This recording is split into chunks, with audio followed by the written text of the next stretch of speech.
Hey everyone, and welcome to this explainer. Today, we're tracing an absolutely incredible line of thought. We're going to start with something as painfully ordinary as dragging yourself up a flight of stairs, and somehow we're going to end up unlocking the fundamental symmetries of the entire cosmos. Seriously, we're covering that much ground. We'll be diving deep into work, power, and the unyielding laws of energy conservation. So let's just jump right in and unlock the secrets of energy together. To kick things off, let's look at a scenario we can all totally relate to. Picture this, two students. They're both carrying identical 10-kilogram backpacks up the exact same flight of stairs. Now, student A decides to go all out and sprints to the top in just 5 seconds.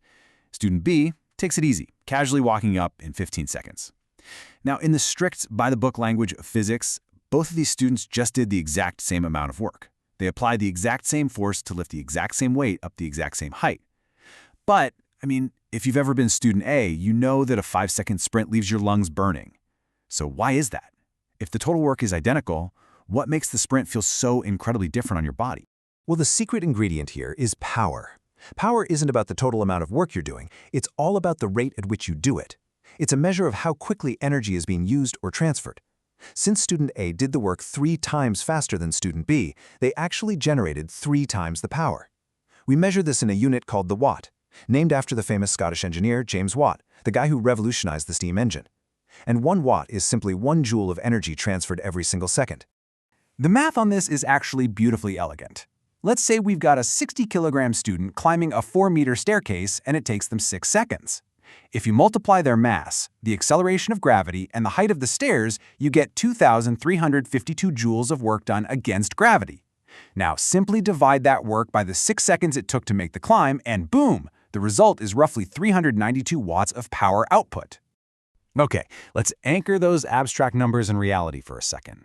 Our stair-climbing student is pumping out about 390 watts. To put that into perspective, a standard old-school incandescent light bulb burns at 100 watts, meaning it uses 100 joules every single second. So our student is literally generating enough power to light up almost 4 of those bulbs just by hustling up the stairs. It's also just over half a horsepower. Honestly, not a bad output for a quick trip up to the 2nd floor.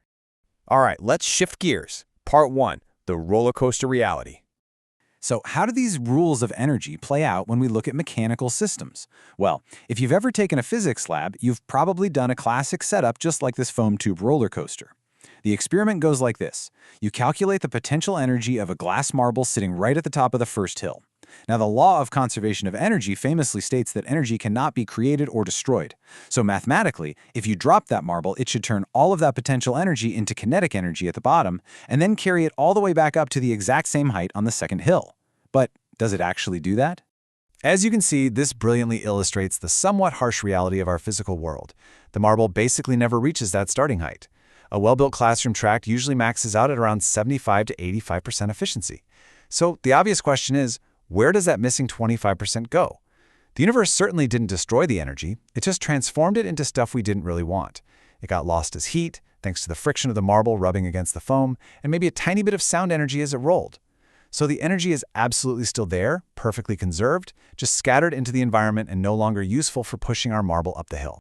Which brings us to part 2, Noether's brilliant symmetries. So we keep talking about conservation of energy. But why does energy have to be conserved in the first place? Who made that rule? To answer that, we have to talk about Emmy Noether. Albert Einstein himself literally called her the most significant creative mathematical genius thus far produced since the higher education of women began. She is an absolute titan in modern physics, and she's the one who finally figured out the why behind these universal conservation laws. Let's quickly trace her story, because it's as incredible as it is tragic. Born in Germany in 1882, Noether faced absolutely massive barriers. Just because she was a woman, she was denied a paid university faculty position for years. She even had to lecture under a male colleague's name. Yet in 1918, she published what we now call Noether's theorem, which completely revolutionized theoretical physics. Heartbreakingly, despite her undeniable brilliance, she was fired from her position by the Nazis in 1933 simply because she was Jewish. She fled to the US, teaching at Bryn Mawr College until she passed away prematurely in 1935. But her legacy?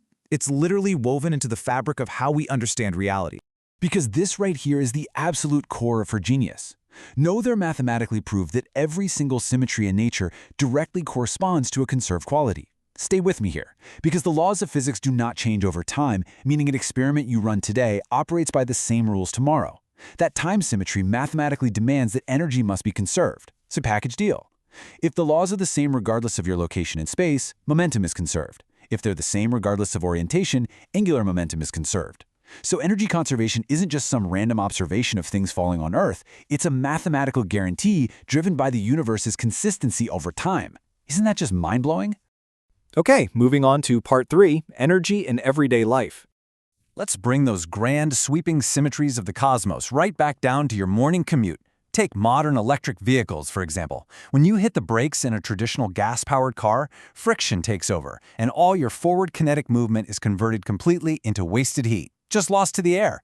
But an EV uses regenerative braking. It literally runs the electric motor in reverse, so it acts as a generator. It grabs that motion, transforms it back into electrical energy, and pumps it straight back into the battery to be used later.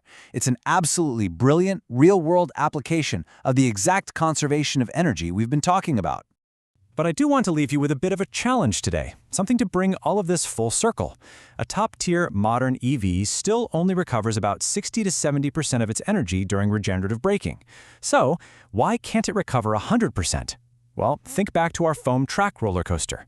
Just like that marble fighting against the foam, the electric car is battling the second law of thermodynamics. Yes, energy is perfectly conserved overall, but the transfer is never, ever perfectly efficient. Some of that energy inevitably bleeds off as heat in the motor's wires, mechanical friction in the drivetrain, even the sound of the tires rolling on the asphalt. The fundamental rules of the universe give us the incredible power to understand energy, but they also demand a toll for every single transfer. Thanks so much for hanging out with me for this explainer. Keep looking at the world around you through the lens of energy, and I'll see you all next time.